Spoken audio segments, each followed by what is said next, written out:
কবি ছিলেন এবং সারা বাংলাদেশের আধুনিক কবি নামেই তিনি বেশি পরিচিত ছিলেন।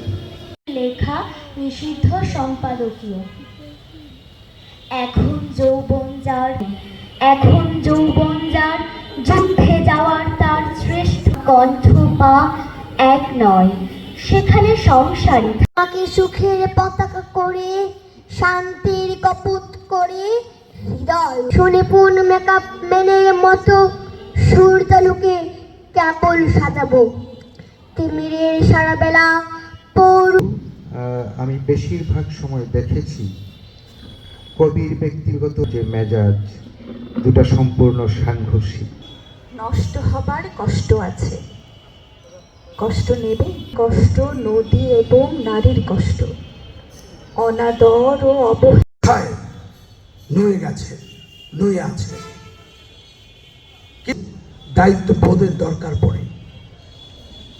এই মঞ্চটি হওয়ার